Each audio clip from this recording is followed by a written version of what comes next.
As you'll know from the James Bond episode, I'm fascinated by intelligence and espionage, and that's why I was so eager to talk to Claire Hubbard-Hall about her book, Her Secret Service. She explores the history of women in MI5 and MI6 up to the start of the Cold War, and she shows how women are, and always have been, essential to the success of Britain's intelligence services. In our conversation today, we touch on how difficult it is putting together the lives of people who deliberately hide themselves, the connection between new technologies like typewriters and telephones and the role they played in bringing women into the secret services, and how misogyny helped Kim Philby, the infamous Soviet spy at the heart of British intelligence, to evade capture.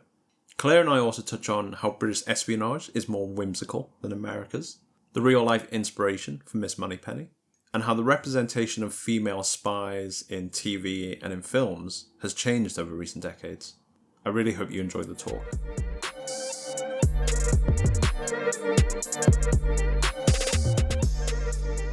Claire Hubbard-Hall, thank you very much for sparing the time today. Oh, thank you. Thank you for inviting me on. I always start with my Inside the Actors Studio questionnaire. What is your favourite word? My favourite word? Secret. Nice. Always be selling. What is your least favourite word? Neither. What is your favourite swear word? I try not to swear. Bugger. It's very British, isn't it? I mean, my next question was going to be if any of your research for Her Secret Service prompted you to use it. What, the swear word? Mm. Or, oh gosh. Maybe in regards to some of the treatment of the women by certain male officers, perhaps maybe a few stronger words than that. What is the sound or noise that you love? The sound or noise that I love? Gosh, that's a hard one. My daughter's voice in the morning saying good morning. Nice. What is the sound or noise that you hate? Oh gosh, that's even harder. Sound or noise that I hate? Probably some kind of really ear-screeching, piercing noise that sometimes other people can't hear, but yeah, that loud, yeah. Do you have any guilty pleasures? I love collecting first edition spy memoirs. Nice. Any particular favourites? I think probably Compton Mackenzie's. I managed to get my hands on one of the copies that was recalled that should have been shredded, because it contains information, details on serving officers that shouldn't have been in there. So I managed to get my hands on one of those rare copies, and it's signed by him as well. Related to that, what is your favourite book? Ooh, my favourite book. My favourite book would have to be, unfortunately it's not non-fiction or history, but it would have to be Lord of the Rings. I love the films. I have yet to read it. It's a hard-going book. It took me a couple of times, maybe 3 times, to read it, but it's just brilliant. Yeah, absolutely brilliant. The craft and the skill. And finally, are there any fictional characters who you like to imagine yourself to be?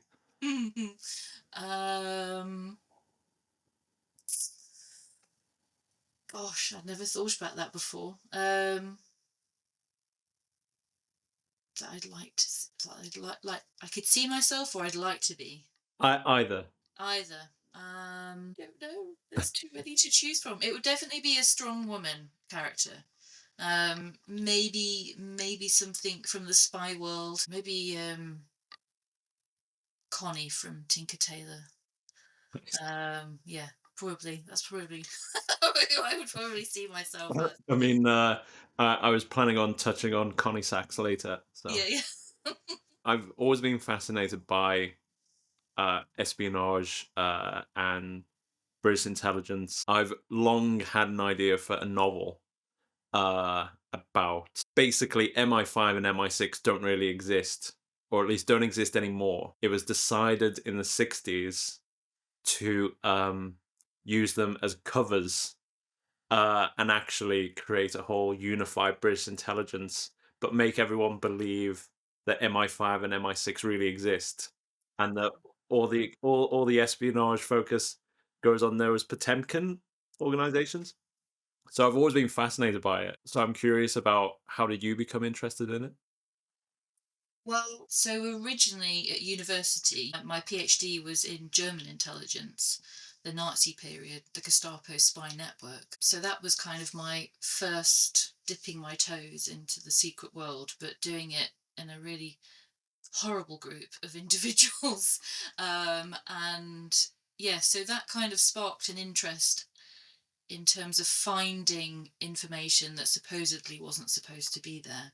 So there is a sort of thrill addiction to trying to get at these individuals, and trying to think of creative ways in the archive and outside the archive that you can get at them, because sometimes their tradecraft is so good it would normally throw anybody off the scent. So that was kind of my starting point, and I worked on German intelligence while I was in academia for a while. But then this is the slightly unglamorous part of the story. But I got married and had my daughter, and I suddenly realised I couldn't go jet setting off to all these archives all over the world like I used to do. And so I had to sort of shift my focus to something that could be contained within one country. For my husband's sanity, if anything else. So I was given a copy of Stella Rimington's memoir, Open Secret, by my then university chaplain, because his mother had passed away, and that had been her copy, and it was signed by Stella Rimington. So he passed it on to me because he knew that I was fascinated with anything to do with spies, really. I devoured it in one day. It was brilliant, absolutely brilliant. And the thing that made me think it was so brilliant was because she was so honest, really candid about the challenges that she'd faced as a woman. And I thought that was really refreshing to actually hear something, the kind of warts and all of her career, rather than trying to paint a gloss over it. When you read some memoirs, the sort of those kind of challenges aren't in there. That was really kind of threw me a little bit, in terms of, I'm not really sure what I was expecting when I picked it up, but it changed my perception. But at the end of it, I was left with the one big question of where is the history of women in British intelligence. I could find it here and there, but nothing that was anything in depth or detail. And I just thought, gosh, that's incredible in the 21st century that we're in a position where still, intelligence history is men writing about men. So I thought, wouldn't it be nice to change the visuals, change the picture, because women have always been in intelligence. So that kind of set me on this quest. I started with one woman in particular as kind of a test drive to see whether I could make a book out of it. And the book almost nearly didn't happen, because this woman, whose story is told from beginning to end in the book, Kathleen Pettigrew, the inspiration for Ms Moneypenny, she was so good at covering her tracks. I thought, gosh, if this is going to be the same for every other woman that I look at, gosh, this book's going to be a lifetime work. This is going to take forever. So I almost thought, gosh, this maybe it can't be done, and that's why no one has really touched it. But anyway, as you start to pull at threads, you then start to get somewhere, and it became quite clear that the book was going to be possible, which was really exciting. And then, yeah, down lots of rabbit holes later, and then you have a book. So yeah, so that's how it all came about. I mean, you make a point in the book that kind of hit me like a thunderclap, which is basically all the material, all all the documents, the files, everything like that, were prepared by women. So like the material is like, without those women, there would not be all this material that other historians look at in compiling histories of MI5 or MI6. No, absolutely. So the intelligence world, both world wars, the Cold War, it's well, the Cold War as it changes, but the First World War and Second World are definitely, wars of paper in terms of intelligence. And these women, like you said, they create them, they organize them, and then they end up archiving them when they're sort of needed to be put to bed, as they say. They are the ones that are producing these artifacts, if you want to call them that. So not necessarily they are, in terms of when we look at files, read the content and see what they tell us, and who's doing what and who isn't doing what. You can't do that with women, because women, unfortunately, weren't the ones making the decision. It was the men for the most part. So yeah, so you have to try and think, how am I going to get at them in other ways? And one of the things that became quite clear when I started plunging into the archives and immersing myself in all the file groups at the National Archives at Kew and elsewhere in the world, is that women are there, but they are there in the little cover notes, they are there in their signatures, their little notes in the margins of reports and files.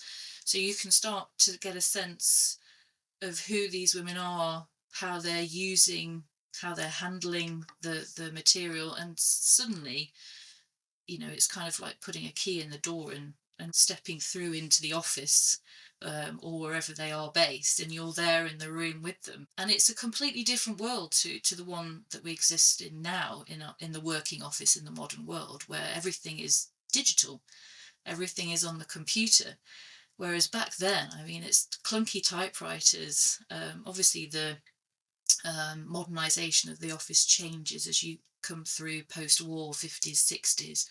The typewriter becomes electric, and you've got, photostats, you've got various other things. So the office does change slightly, but it's mainly all either handwritten or on the typewriter. So yeah, that is just trying to get a sense of the culture from then to now. Is quite mind-blowing in a way, because I actually got a 1930s Royal typewriter to get a sense of the kind of machines that these women were having to use on a daily basis. And I can remember asking my daughter to come in and just for a laugh, come and try this. And she said, "What's this?" She'd never seen a typewriter before. And I said, "Well, it's a bit like an early computer. You have a keyboard and it produces letters." And I showed her exactly how it worked. So I said, "Oh, you try typing something." Well, I mean, we're so used to our ergonomic Hmm. keyboards where we just float across and letters produce seemingly on the screen in front of us. She sort of tickled the keys and then told me it wasn't working. And you really have to jab at it. So it gives you a sense, when they're writing 10,000 to 30,000 word reports from the First World War to the Second World War, that's really tiring on your hands, and also your body posture of how you sit in the seat. You then understand why a lot of the women say it was like being a concert pianist, because your posture is exactly the same and your hands are exactly the same as what they are on a piano. But yeah, so that kind of helped give me a sense of this kind of key piece of machinery, which I will definitely stick with my ergonomic keyboard any day. I mean, that was something else that fascinates me about the book, the sort of link between new technologies and the role of women. And so, like, you make the point that with the emergence of typewriters, it was just assumed that women were better suited to typing rather than the sort of old-fashioned Dickensian writing things. And so then that led to an influx of women into the secret services. And then also telephones and switchboards. Again, it was just the men assumed that women were best suited for these roles, and so that was another way in for women. Yeah, so women were assumed to have had a delicate touch for the typewriter and also for wearing the headpieces, etc., for operating the switchboards as well. Yeah, so these were all jobs. That clerical route in was the entry point for most women into the secret services. And then it was only once they had made their way in through that route that they were able to, if they wanted, and if they were supported by male officers, that they were able to change into a different kind of avenue or progress in their career. Another thing that struck me about the book as well was the quite wide class representation, and that the way that the British secret services are known, it is via usually novels or memoirs by upper class men, and so that's usually where like the locus is sort of centered. But you sort of make a point in the book that it's not only, say, more aristocratic women like Hugh Sinclair's sister, but also the cleaners, the sort of the more domestic staff, that they were also involved in this enterprise. Yeah, no, absolutely. So it's like any business, really, how it operates. You have from cleaner to code breaker. You have everybody from all the kind of social strata involved, but of course they are doing roles according to their social strata. But I mean, one of the things in the novels and on the screen when it comes to the secret world is very much so, it's kind of the achievements are usually pinpointed on individuals, when in fact I think what movie script writers and authors should work a little bit harder at is trying to depict actually it's teamwork. That's what intelligence work is all about. Everybody from your cleaner upwards, and it is teamwork effectively which gets results. In Ashenden, Somerset Maugham's like the first nominal spy novel, his character makes a point about how intelligence work. Everyone is a cog, and they can't know which bit of the cog they are in the machine, and that's the way that intelligence work is supposed to go. Absolutely, and maintaining that secrecy, that security, that the less the individuals know in terms of the bigger picture, the lesser a security risk they are going to be. Absolutely. We kind of touched on this, but again, something else recurring in the book is the sort of the sexism and the misogyny that sort of dominated through the first 50, 60 years of the secret services. And again, it was a kind of a thunderclap moment of I'm very familiar with Compton Mackenzie, Graham Greene, Ian Fleming, and you sort of make the point of like a double standard when it came to disclosing people's secret service work, because you would have these male writers who would write these memoirs, these novels, yet women were expected to adhere more to the complete secrecy than male officers were. No, absolutely. And I do actually genuinely think that women are better at keeping secrets than men. On that basis, I think goodness knows what these women thought when their male colleagues or bosses, went and penned memoirs and wrote pieces for newspapers. I mean, it's quite incredible, really. I mean, be a fly on the wall of hearing them talking about that and what their thoughts were on it. But no, I do think that they were better at keeping secrets. I mean, if we just look at some of the Bletchley Park veterans, even when they were told they could talk about it, they'd been given the green light. Some of them, many of them, refused still to actually openly talk about it, and went to their graves with their secrets. So yeah, so I think when we talk about keeping secrets and women, the key point that I put in the book in connection with what you were saying is that these women were expected to keep state and military secrets, but they weren't trusted with the vote. That's such a paradox, an irony, and really kind of sums up, I guess, in a nutshell, the world that they were living in at the time. And obviously that changes, but it isn't until the early 1960s when all women over the age of 18 can finally vote. So there's some time still to go before every woman over that age. But yeah, no, it's for what they were asked to do, um, but then what they were thought not to be deemed worthy of doing. It's quite a juxtaposition, really. It's also the pretty, I guess for many women, kind of like heartbreaking choice between, so that if they marry, they were expected to leave. Um, so it would often come a choice of like, do you marry and start a family, or do you have a career and serve your country?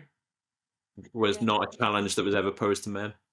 no, absolutely. And I mean, for the home departments, it was just after the war that was lifted, after the Second World War. But for the Foreign Office, it was the early 1970s that was finally lifted. But there are some, for those that read the book, there are some anomalies to that rule. And I can't quite work out whether they were just special exemptions, but we have people like Jane Archer, or Jane Sismore before she becomes Jane Archer, marries just days before the Second World War opens, marries another MI5, brilliant MI5 officer, Joe Archer, who in a case of reverse sexism pales into Jane's shadow, but he was a brilliant officer himself.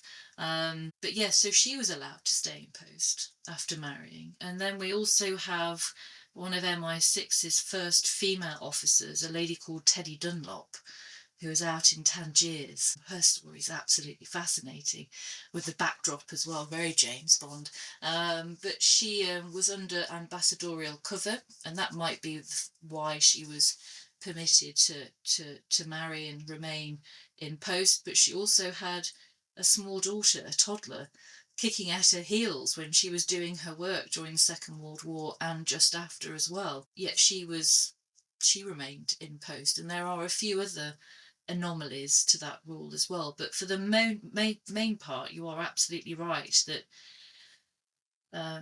most women had that. I wouldn't, well, some women would probably not see it as a problem. They knew that they would be working for a short period of time until they found a husband and then married, and that's what they desired.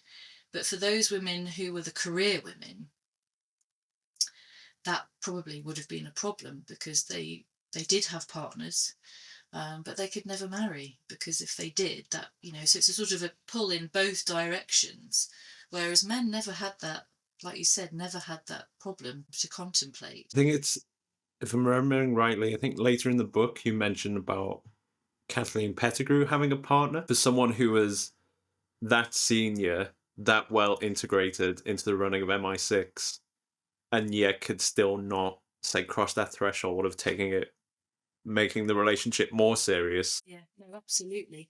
I mean, we don't know anything about the mysterious Kit, who I assume his first name is Christopher, with a name like Kit, but we don't know anything about who he was beyond that his name was Kit. The relationship went on for several years. It may well have been that he was married. That could have been a possibility as to why they didn't get married. But there are one of the Lund sisters in the book, who works for Government Code and Cipher School, which becomes GCHQ after the Second World War. She lived with a partner for many years. They shared a London flat, but they could never marry because obviously that would have resulted in her having to step away from her career that she'd worked in since the 1920s, so several decades. So it's an incredible sacrifice to give up having made your way through an organisation and progressed in your career to then hit that brick wall of not being able to marry your partner. Something that often frustrates me like as a gay man reading intelligence history, is sort of the extent to which uh, British governments, American governments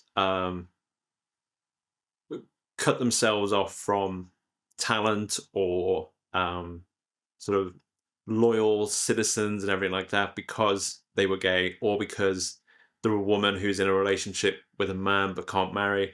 Um, and so it's often frustrating. So if you read about scandals of where like an agent was blackmailed because they were homosexual, and it's just like so much avoidable history. Yeah, I mean, the one thing that I'll say about Kathleen Pettigrew is that, and the other career women who work for decades within, say, an very, very secretive organisation like MI6, is probably the most secretive of secret intelligence organisations in the world, is that for the first half of the 20th century, MI6 really kind of operated as a family before it became the professional organisation post-war. And on that basis, women like Kathleen, their colleagues, that organisation, which was quite small, at periods like the interwar period when it contracted in size, it became a substitute family because, of course, you can't really tell your immediate family too much, and then wider families slowly starts to drop off because you never see them, etc. So then the organisation that you work for becomes that sort of substitute family. So there is a kind of seductive power, I think, of working in the secret world, that it, I wouldn't say it forces you, but it encourages you to take certain steps and choices, which most people wouldn't even come across their radar. But equally, I think in terms of who they recruited, I think perhaps MI6 was perhaps one of the better ones in terms of it was the individual they were looking for, a particular type of person. It didn't matter what the sex was, sexuality, etc. They were looking for people who were unassuming. I know this doesn't sort of tick the box of the people like Compton, Mackenzie and all those lot, but for the most part, they were unassuming, they weren't seeking recognition, they were brilliant at their particular role that they were working in, and they were the kind of people that if you said no, it can't be done, they would be like, are you sure? Let's take a look at this and think about the different creative ways that they could resolve that particular thing. So I think that probably still stands today in terms of the type of person that they're looking for. So I think they are more open, but yeah, no, it's a funny old mix of individuals at this time in the first half of the 20th century, for sure. That touches on something else that I found really interesting about the book is I don't know if it's because of like James Bond being my intro to the secret world, and also because I'm very interested in foreign affairs, that I have a sort of instinctive like for MI6 and a sort of an instinctive coolness towards MI5. So I find it really interesting slash reaffirming my prejudices in the book that MI6 seem to be much more open to women, both as staff and as agents, than MI5, which seemed a much more horrible place. Well, I mean, MI5, there are lots of records that you can work through, so we get a much better picture in terms of what's going on. MI6, we don't have that same kind of pool of records to draw upon. My feeling is, from looking at the material that I've looked at, that MI6 is perhaps slightly better, but I wouldn't say it's the best, but it's just the better of the two. Government Code and Cipher School, which becomes GCHQ, the coders, they are also very, very good in terms of women. But I mean, there is the same element of sexism and misogynism within both organisations, and you can find that throughout throughout the records. But it's just that some men, in particular key moments, are better, and for that reason women are able to make those greater steps forward, than rather than taking them back. And that is, I think, probably the key point made in the book, is that change only came when men decided it was going to happen. And I think that, you have to keep that in the back of your mind, that it didn't matter how brilliant these women were, and they were absolutely brilliant. We had to wait until the men decided that change was officially going to happen. I mean, a story that did shock me was Jane Archer, who's a brilliant MI5 officer, had ran operations, debriefings, was on the tail of a potential Soviet agent inside the British intelligence, has a confrontation with the acting head of MI5, Jasper Harker, yeah. who dismisses her, and that leads to the years of Kim Philby not being unmasked as a Soviet spy. No, absolutely. It's one of those fantastic virtual history questions, isn't it? What if Jane Archer had still been in play and, sniffing out Soviet moles within MI5, MI6? So yeah, what could have been. I mean, it's incredible. Thankfully, women like Millicent Baggott, who came after her, were hot on the trail as well, because Jane was constantly in Millicent's ear. I don't think they took their foot off the gas, as they say. I think they were just constantly watching. But I mean, that is, the Philby story is one that is definitely full of smoke and mirrors in terms of the information that has been released and that hasn't been released. They like to drip feed historians. Every January, the National Archives release a batch of documents. I don't know why they can't give them all to us at once, but every year they drip feed us. So we wait tantalisingly after Christmas it's like a late Christmas present, in January, where files are released. And in this recent batch that were released, there were some files and reports that related to Jane Archer's work, in particular her file on Philby, which she began in the 1930s, which had previously been described by some historians as being particularly thin. However, if you look at it now in the recent releases, and if you know anything about the MI5 registry numbering system, you'll realise that it wasn't a thin file. It was a very fat file. It's just that not all the paperwork is there. So yeah, I'm sure there's lots more to come on Jane Archer's role in that, and also her work on communism right from the 20s onwards. There's much more to come. Several years ago, I read Keith Jeffreys' History of MI6, and I think he makes the point about how, even with what can seem like ancient history, the extreme reluctance of MI5 and MI6 to disclose information. Absolutely. I mean, one of the things with writing the book was sort of tracking down family relatives, and the first thing that they asked me in relation to whoever they worked for was, were there personnel files? And of course there isn't. With MI5, you as a family member, you can write to MI5 and ask for confirmation whether your family member worked there, and they will tell you, Ashley Lipton will write back to you, whoever that is, but he or she, whether it's a man or a woman, has been writing for many, many years under this name, will tell you whether your family member worked and give you service dates, etc., but very minimal information.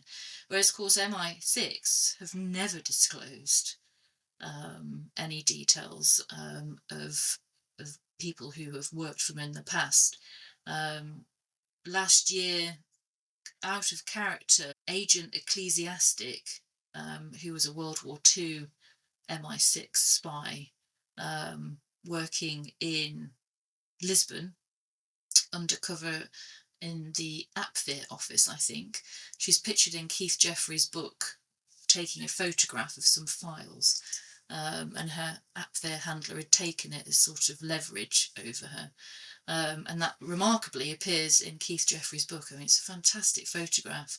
But she passed away in Paris, and Richard Moore, the head of MI6, had gone over and they'd repatriated her ashes and thrown them into the sea on the Normandy beaches in recognition of her work for D-Day, whatever that was. But only refer to her as Agent Ecclesiastic, one of her former agents, and of course her name is now known, but they still didn't use it. So it makes it incredibly problematic in terms of naming who these individuals were. This is probably be difficult, but were there any particular favorites of the women that you enjoyed spending time with, writing about? Yeah, I mean, straight away, my answer is Kathleen Pettigrew. She's the woman who I began with when I started out with this project. And I just think that she's brilliant. I mean, I've lived with her ghost for over a decade. And I guess it's like any biographer, you come to feel that, you know, this sort of natural connection with that person, which is quite bizarre, really, in a way. But yeah, her story is the one that surprised me the most and therefore makes it one of my favourite, because when we think of Moneypenny, and you said your entry point into the secret world was James Bond, it was for me as well. I think it is for the majority of people, isn't it? It's through the fiction world rather than the real world, in non-fiction. And my idea of Moneypenny was somebody who wears pearls, her hair is perfectly styled, and she's grown up knowing how to hold a champagne glass. So she's come from a fairly wealthy background, probably gone to finishing school at some point, where she's fluent in French, somewhere probably posh in Switzerland. So you get this idea when you watch James Bond, the early James Bonds anyway, with people like Lois Maxwell. That's who I sort of, with my parents, I would grow up watching those James Bonds. And so I had this kind of image of Ms Moneypenny. And of course, Kathleen Pettigrew doesn't fit that at all, because she's from a working class background, Bermondsey. Her grandfather was a complete Bermondsey geezer. He got sent to prison when I think he was 17 for stealing, and then got several lashes of the whip as well. So he was a really naughty boy. So I thought, gosh, you know, this is not fitting my picture of Moneypenny's background, you know, the fictional character.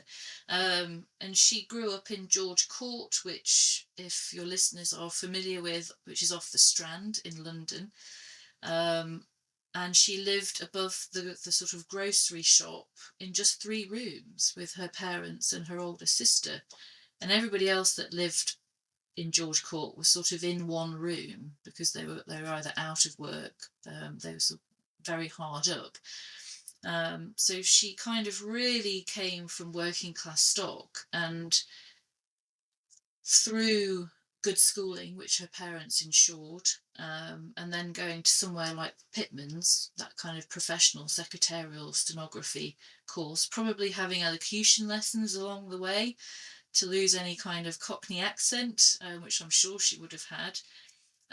She manages to sort of rise up to seize the head of MI6 chiefs in a circle during the Second World War, having everything from Bletchley Park Ultra passing her desk. I mean, it's quite incredible. And then when she retires, she's given the OBE. So to me, that's just somebody who has excelled to the top of the game. So she ends up being that Moneypenny kind of vision that we have, but that's not where she came from. So I like her story because it sort of connects as well when you see yourself in somebody. And being first generation university, working class, my family's working class background, my parents left school at 16, went in the army, and my mum went in the secretarial schools, very of its time in the 70s. So I could see a lot of sort of natural affinities. So she would definitely be my favourite and most surprising. I did love that line that I think she said to her nephew that She was the real Miss Moneypenny, but with more power. I know. Yeah, every time I say that, it just still sends chills. It's quite incredible to have been in that room when she said it. You know, he was there joking, and she, in all seriousness, sort of turned to him and said that famous line. I mean, it's made for a movie, isn't it?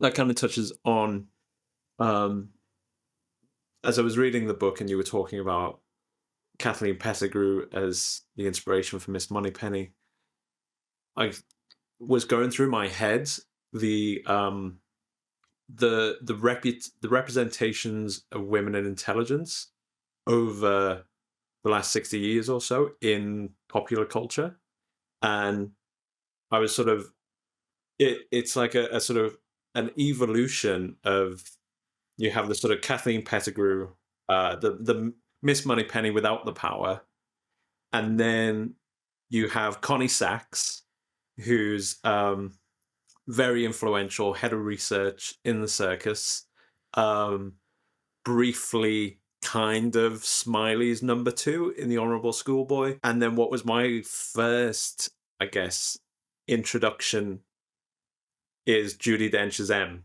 So like my first Bond consciously was Goldeneye. So that a woman in charge, but also one who's depicted as a sort of sexless ice queen, who's obsessed with numbers. And there's a bit in Tomorrow Never Dies where, as a fan of As Time Goes By, is heartbreaking to me, but Jeffrey Palmer, who's the admiral, says to M, "I don't think you have the balls for this job." So that's a representation. And then I don't know if you've seen The Honourable Woman. So it's very good. And in that, Janet McTeer plays the head of MI6. And it's sort of a progression on Judi Dench's M. She's much more charismatic, so she's not the ice queen. She's much more a hands-on, come up through the ranks intelligence officer who is feared but respected. And there's an iconic line where, not to give away the ending, but she is responsible for the solving of a solution using force that none of the other stakeholders, like the CIA, an American general, the prime minister, none of them were willing to do. And what I felt was a riposte to the line about Judi Dench's M not having balls. Janet McTeer says, in a room full of pussies, I was the only one with a vagina. And then most recently, again, I don't know if you've seen this, Black Doves. Oh, I have. Yes, brilliant. Yeah. Yes. In that, almost everyone is a woman, from sort of Sarah Lancashire as the head of the agency on down is a woman. The exception is a gay man, but otherwise most of the straight men are sort of pawns in wider games. And so I was sort of fascinated by that progression in the popular culture. No, no, absolutely. I mean, it's at the moment, I mean, as far as being a historian, I've never been on trend in my life. Um, but I seem to have hit it at the moment with my research subject matter of women in intelligence, which is just on fire, in TV and film. It really is. And you've hit the nail on the head with where we are now, and obviously where it was originally, which is the other end of the barometer. You couldn't get, two far ends of the spectrum. I think somewhere in between there, just before where we've got to now, in the last, say, 10 years, of kind of where we have kind of gone, the pendulum has swung right to the other side in terms of especially Black Doves, where you've picked up on the key point that nearly everybody in those key positions is women. Hurrah! But at the same time, there is a little bit of the trend, which, but 10 years before that there was this kind of focus on women in intelligence, and I'm thinking in particular of Homeland, the series with Carrie, and just using that as an example. And there are others that came out at the time, but they take a similar trend that these women are often portrayed as having something wrong with them.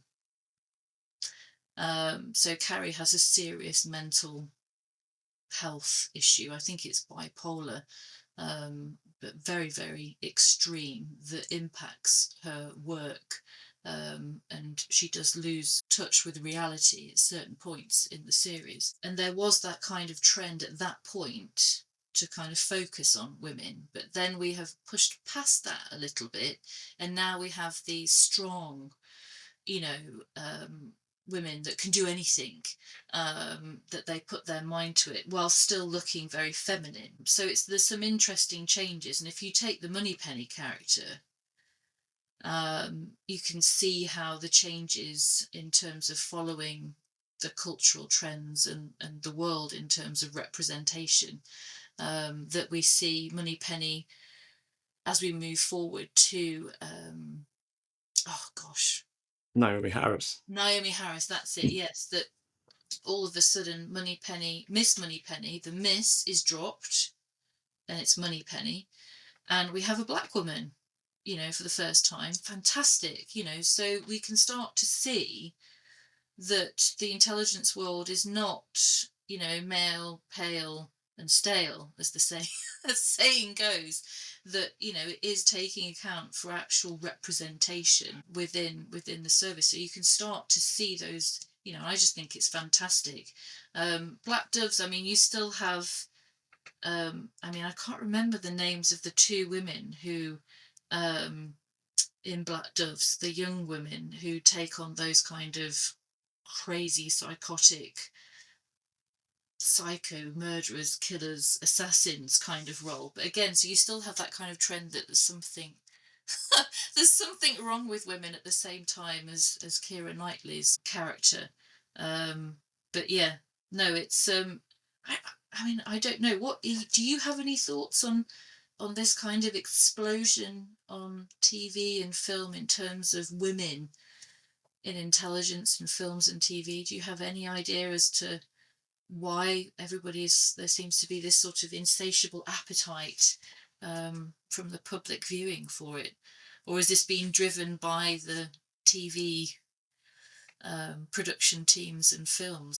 It's because I constantly ask this question and I can't really come up with an answer, really. Well, what you were saying about Carrie and Homeland made me think of, someone made the point on Twitter years ago that in crime dramas, women detectives can't have a normal home life. They always have to have either a terrible personal routine, so they don't look after themselves, or their marriages are falling apart, and that was like the stereotype. And like, I guess the perfect representation of that would be sort of Helen Mirren in Prime Suspect, where she's a brilliant detective, but she's a terrible girlfriend, and is all about being with the boys.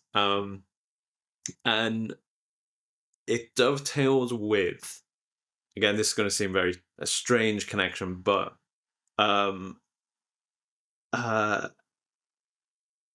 was watching Friends like years ago, and something that really confused me was Friends was much more homophobic towards the later seasons than it was the earlier seasons, and so that was like confusing me, because you would think like the societal progression, it would be much more homophobic in the earlier seasons than the later ones. And then I saw a clip of an interview with George Carlin, and this was like late 90s, early 2000s, and he was complaining about up-and-coming comedians who weren't funny in themselves, so therefore had to come up with jokes at the expense of women, gay people. And so I started to think, it is the reason like a show like Friends became more homophobic, because those comedians were coming into the writing rooms and shaping that narrative. And so was it also the same in crime dramas, or in the same with spy dramas, that if the writing was done by men who were adhering to a stereotype? And then I've wondered if also the Judi Dench's M as like an icebreaker, and then since then that archetype has like evolved to the modern day, where you would have a Janet McTeer that is much more I'm not too sure what the right word would be, but much more uh she, she's not distrusted the way Judi Dench's M is. She's much more powerful and sort of integral in the way that Judi Dench is usually seen as more an other in the early films. And then you would have something like Black Doves. So I don't know if it's a case of like maybe the writing rooms changing in these places, and also that archetype being set of a woman in charge, basically. They're my thoughts. Yeah, no, interesting. I hadn't thought about the writing room, but that probably is. I mean, that's the powerhouse, isn't it, that drives all this? So yeah, no, I think you're probably right there. And let's hope that all these wonderful non-fiction books that are coming out and biographies on these strong women in intelligence also help change the perceptions of these writers. So hopefully we see it continue evolving, where we can maybe have truer representation, perhaps. I don't know if that's possible in TV and film, because it has to be the drama, isn't it? Has to be there. But I mean, when I look at the secret world, the real secret world, sometimes it seems like it is fiction, rather than reality, because some of the stuff is just, it wouldn't be out of place if you read it in a fiction. You would think, gosh, is this really real? So yeah, so sometimes I think these stories don't actually need a lot of work on them. They're good to go. And they even have very spy-like names. I mean, if you look at the women in my book, Miss Pettigrew, Winnie Spink, Olga Gray. Olga Gray, Jane Sismore, the Lund sisters, Teddy Dunlop, Ena Molesworth. I mean, they're very they're spy-like names, aren't they? So they don't really need even changing a lot. It also touches on something that I've always found, that British espionage, something I like about it, is that it seems much more whimsical than, say, American espionage, which seems much more serious and self-serious. And so all these like sort of eccentric names and sort of behaviors, I find all that endearing with British espionage. Yeah, I mean, the early stuff. I mean, the first head of MI6, Mansfield Cumming, again another great spy name. But yeah, all those stories that are attached to him. So he had a prosthesis, and he would stab it with a knife during interviews to see the reaction of those in the hot seat. And depending on how they reacted, I guess, depending on whether they got recruited or not. But and then other stories that he used to he had this specially made scooter that would allow him to propel himself up and down the corridors of Whitehall much faster than it would be if he was on just one foot in his prosthesis. So it's quite along with him just disguising himself up in London and just going out in disguise. I mean, it just reads straight out of a spy novel, really. I was just going to ask if you saw the story about the National Cryptologic Museum in America. They put up pieces of paper to cover plaques honoring women and people of color who served in the National Security Agency in response to Trump's DEI order. Oh, I haven't. I've been buried in books. So was this recent or? Yeah, it was a few weeks ago. Right. After Trump issued the order, and Right. in response they basically tacked up pieces of paper to cover the plaques.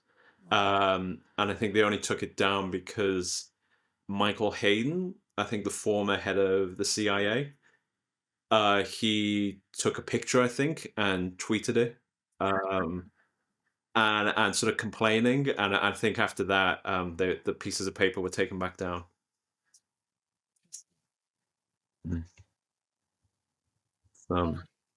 I'll leave that for everybody else to chew the cud on. Probably speaks volumes, doesn't it? But yeah, the power of social media, isn't it, to get those stories out? And that's an interesting thing in itself, isn't it? MI6, Richard Moore has a Twitter account. MI5 is on Instagram. GCHQ is on Twitter and Instagram, I think. So that in itself and how they portray themselves, and in particular women ticking that diversity box. I think sometimes they get their messaging right, and then I think on some occasions it's failed dismally. And finally, is there anything you're working on now? I have several irons in the fire. For the large part relating to women in intelligence. I would love to write a biography of Jane Archer. I would love to write a history of women, British intelligence during the Cold War, but that probably will be a very long project because they're even harder to get at than these women in this current book for the first half of the 20th century. And there are some other top secret projects, which unfortunately will have to remain for my eyes only at this precise moment in time. Claire, thank you very much. No, thank you.